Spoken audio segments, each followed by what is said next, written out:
Hello, everybody.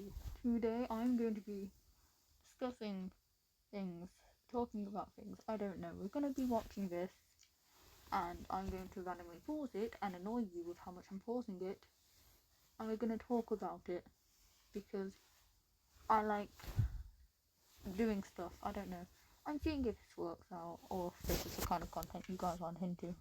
I'm testing everything out. Hello, Hello, I'm I'm Lawrence, Lawrence, and and I'm I'm on on a quest to uncover all all of of the the memos memos that Britain and America lost in the pond, and one of those memos pertains to the things we do as people. It It turns out that that there are just things that people in one country do that the people in the other country do not do. And And today today we're going to take a look at 9 things that Americans do that Brits don't. And take that title with a grain of salt, okay? It's very much a generalisation. Of course, many of the things on this list probably are practiced by some people, some pedants over in Britain.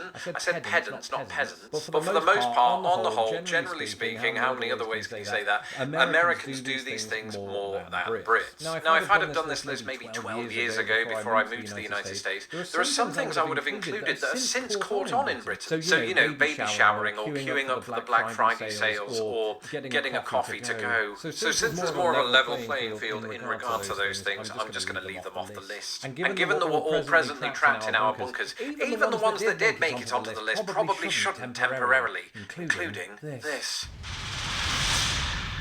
Smiling at strangers, which I suppose is what I'm doing to you, right? Yeah, we don't really smile at people we don't know unless we make eye contact on accident. We might smile if we want to show that we aren't a threat to them, but typically we don't look at each other. We just make a beeline to where we're going. Right now, So I'm a hypocrite in a way. And you know what? I think when I first encountered this is when you're walking along, say, a footpath, or you're in a parkway, and someone you've never met, maybe they've got a dog, they just look at you and smile. It sounds creepy when I put it like that. And at first it was. I thought I was going to get mugged, right? British people value their personal space, right? Don't enter that zone. And so whenever that happened, it was a little off-putting. But I got used to it when I realised that Americans are just really friendly, and this is a good thing, right? And so I not only came to embrace this. Yeah, we aren't anywhere near as I love strangers as you guys are, I suppose. I think we just don't want social interaction beyond what we need. Because we're all bloody miserable. But I started doing it myself, and people got a bit creeped out by the British teeth. I can't help that. It's just something I'm born with, and so you're going to have to accept it from now on. I must say that during this sort of weird situation we find ourselves in, if anybody smiled at me while I was going out to take the trash out, I'd run for the hills. We don't have hills in Chicago, so I'd be lost. Similarly, which is a word I had to say about 10 times before I got right, Americans might greet you not only with a smile, but by saying, "How are you?" or "What's up?" And these don't mean, "Are you okay?" or anything like that. It just means hello, right? And it's in a way it's sort of similar to how we Brits say, "All right." So, I don't understand quite what he's on about here. Because people say what's up here all the time, but I think that might be because I'm younger. Or where I live in the country. But, not really what's up, though, it's more so sup. Like, sup. Not really what's up. That's a bit, oops, sorry, Discord. It's a bit different. But I wouldn't really say hello to a stranger. I might say good afternoon if it's an elderly couple walking their dog, but and we're not asking if you're okay. We're simply saying hello. So in many ways there are similarities between the two. I don't really know why that is. Are we just trying to soften and euphemize the word hello in the same way that we would with death or going to the toilet? It's really odd when you think about it, but we both do it. Should I start my videos with, all right, I'm Lawrence and I'm... No, I won't do that. What I will do is go on to our next entry. Yes, flags. I did talk about this in a video just recently, that, Americans... I'm sorry. I genuinely took a good second to question what the hell that meant. I have been to America before. I went to Florida, but I didn't really go very far into the actual area. But I do know that America has their flags everywhere. Or at least where I went to. Anytime we drove past, we saw American flags everywhere, and it was just like, if anything, having a British flag outside your house as a British person is honestly a bit of a red flag. It's not a British flag, it becomes a red flag the second you having your own country on it. I think it's just enough thing, but yeah, we don't really do that. Genuinely though, for a second I thought he was talking about like a game of some description. I was like, is this called Capture the Flag? Is this another version of Capture the Flag I don't know about? Are we taking the flag on a plane? No, they meant raising the flag. That was smart. American families and houses and things like that are very prone to having the flag flying outside. And I found that it really doesn't matter which party you vote for or anything like that. People will still fly the flags regardless of that, particularly on July the 4th, but you will see it at all times of year on numerous houses. And that's not to say that... What you guys don't know, in case any of you don't know, we don't have the 4th of July here. We just don't have that holiday. We have a similar kind of holiday, but it's not relating to the same thing at all. It's a kind of a celebration of England. I forgot the name of it. So good at my nationality, guys. Bonfire night. Yeah, I went to say Guy Fawkes night, but it's the celebration of this man named Guy Fawkes. He tried to blow up Parliament, but he failed. I guess that's the most comparable thing. We make a bonfire, typically play with sparklers, and typically fireworks. It's kind of similar to 4th of July, but we tend to celebrate it in the evening. And it's not really an all-day thing. We don't fly the flag in Britain, but we usually reserve that for very special occasions like football matches, which are very special occasions these days. There's just sort of, maybe there's more pride in the flag here, or it symbolises so much more, and therefore it gets used. And when I say it symbolises so much more, I mean, it really does. You've got the 50 stars representing each of the 50 states, and then you've got the 13 stripes representing each of the original 13 colonies. Depending on which flag he's on about with England, if he means the Union Jack, which is the UK flag as a whole, that one does have some meaning behind it. It's meant to be like all the flags of the UK mashed together like some magical fusion. If he means the English flag, then yeah, I have no idea what it's meant to mean.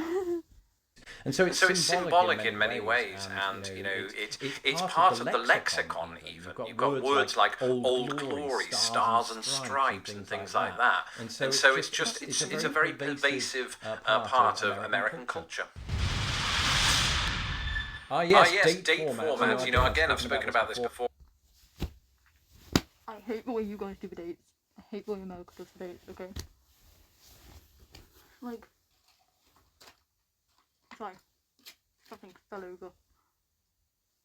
Oh yeah, get my little girl nodding. And a cat. Yay! But yeah, I hate the way you guys do the dates. If I said the date was 9.9.2026, you would take that as, well, yeah, 9.9 is not a good example. We would both say it's the 9th of September. But if I said it's 7.8, you'd take that as the 7th month of the 8th day. We take that as the 7th. What did it? 7.8, yeah. 7's the day, the 8's the month, second number's the month. Because it goes in order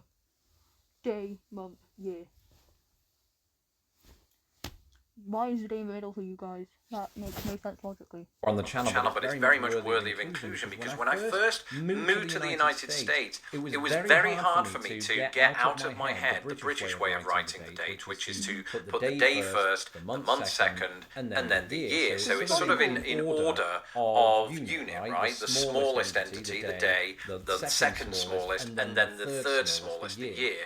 Or is it to the largest? It's so hard to word that correctly without confusing yourself. I'm not a mathematician, and that was evident in my early days of trying to get my head around the American date format. It's not hard. I mean, you obviously just switch the day and the month around, but it's that thing you've known all your life. You have to unlearn what you'd already learned. And eventually, working in an office every day for 5 years, the American way of doing things really did sort of cement itself in my head, and I came good on that front. And I think now if I were to move back to Britain, it'd be the other problem, and I'd have a hard time adapting. And if I tell everybody that, my birthday is 11/18/1981, they'll think I invented 6 more months, and, will kick me out of the country again for forgery. That's not what that means. Falsehoods, just general falsehoods. Oh, and while I'm on the subject of birthdays, that brings me on to our next entry. Tailgating was such an alien concept to me when I first moved to America, and in many ways... Is tailgating like that thing where you, stay really close to a car? Would you say that, that on my arse? It still is, and that's mainly because I don't own a truck or go to sports events, because that's what happens. When I talk about tailgating, I'm not just talking about, when you drive too closely behind another car. I'm talking about that kind of thing that Americans do at sports events, outside of sports stadiums or anywhere else where they can park it, and they just casually light a barbecue and drink beer. And, I mean, they look fun, it's just, I've never been invited to one, so pity me, come on, feel sorry for me, it's never happened. The best you're going to get outside of sports stadiums in Britain is people selling pirated DVDs. I've just realised actually those pirate DVD sellers they're probably struggling right now because A, there's a pandemic on, and B, no one uses DVDs anymore. Actually, I suppose nobody is doing our next entry, including me, so I'm going to leave this to Lawrence from Christmas to explain. Anybody that's followed my channel now for a while will know that I have feelings on free refills. In fact, I did an entire video about it. And while they are all the rage here, and of course you'll find them in most fast food outlets and other places, there is one clarification I have to make here. You will find free... I'm still recording, right? Yeah, I'm still recording. Yeah, we don't really get that very often here. We might get in a fancy Nando's, maybe, but, it's a lot less common here. Typically, buy a drink, gotta buy a new one, buy another one, buy another one. How about another? You don't get refills. You just don't. We don't get much ice either. Refills as an option in places like Subway in the United Kingdom. So in some capacity, America has exported it, but it is by no means as universal in the United Kingdom as it is in the United States. And as I've said before, I think the temptation of knowing that I could get a free cup of pop on top of the one that I've already had is what made me give up pop in the first place. So I do have that to thank America for. Of course, if you are American and you have the willpower to stay away from the free refills, more power to you. Free refills or not, Americans do like their water to be very cold, and I'm not... Yeah. I just drink most of my water at room temp. I have some here. Room temperature water. Normal. Zero ice. We don't do ice here. Only on summer days when it's really, really hot. Talking about their bath water. Can you imagine having an ice bath? Do they? That's weird. But they put lots of ice in their water occasionally, and you'll find this happening in restaurants, but people will do it in the comfort of their own homes too, and this was a somewhat of a... About the restaurant thing, we do tend to get ice with certain drinks in restaurants, but it's never an insane amount. It's like 3 ice cubes at most, sometimes 2. alien concept to me before I moved to the US. I think maybe it's because we live in a mildish climate in Britain. We don't feel the need to do that. And the water in Britain tends to come out of the tap quite cold anyway, so that usually suffices. But actually, I have come to appreciate this one because during the summertime in Chicago or previously where I lived in Indiana, it gets very, very hot. Sometimes it can get over 100 degrees Fahrenheit. And if you go out for a... Yeah, we don't use Fahrenheit at all. If you said 100 degrees and didn't specify Fahrenheit, I would be questioning how you didn't boil. Because that is the temperature that water boils at in Celsius. Which is really helpful in science class, okay? Water freezes at 0 and it boils at 100. No more information needed. I know now. Fahrenheit, what temperature does water boil at Fahrenheit? Do tell. Do inform me. Run in that weather, and that's not me. I don't run. But if you do, you're going to perspire like crazy, right? So not only do you need just water in general, it is nice to have it with ice in it because it cools you down. Like it's ice cold, and you're catching your breath because it's going so dry from all the heat. They'll even buy bags of ice here in America. You can actually buy bags of ice from the store, and I still don't know why people do that. I know because you have ice trays and you put them in the freezer. Am I missing something? So that you can have ice for a party. Oh right. Like a tailgating party, or just generally a party. Any party. Any party in the summer.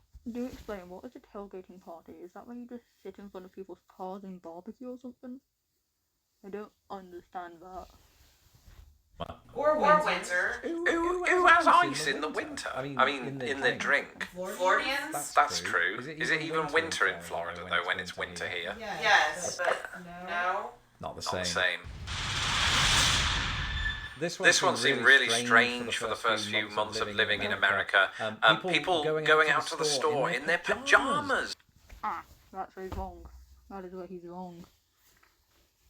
Typically, we don't do that. But some people do. It depends on like what your social status is and your neighborhood.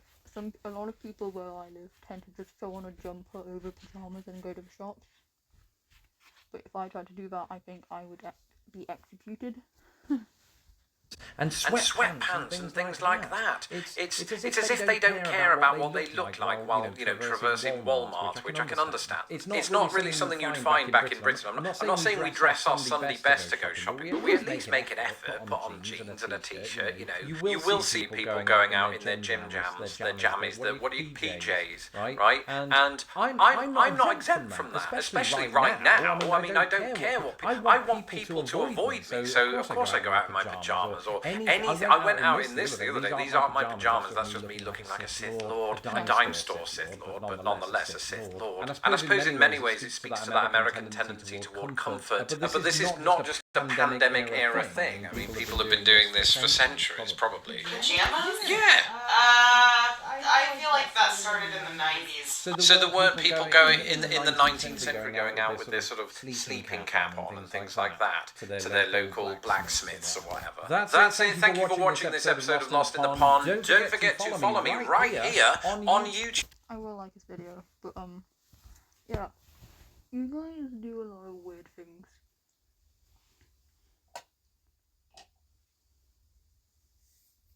I think there's a cat. 1 second.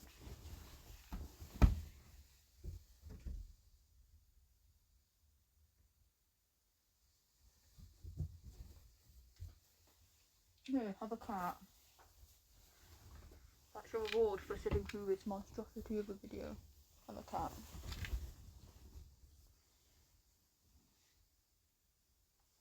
He's very fluffy.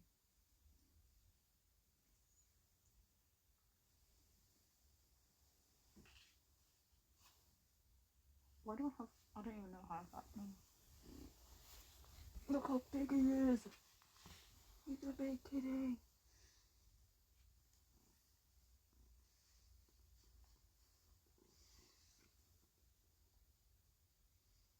He doesn't like the mask. Did I get anything on your face? No, he's just naturally smelly. Okay, bye.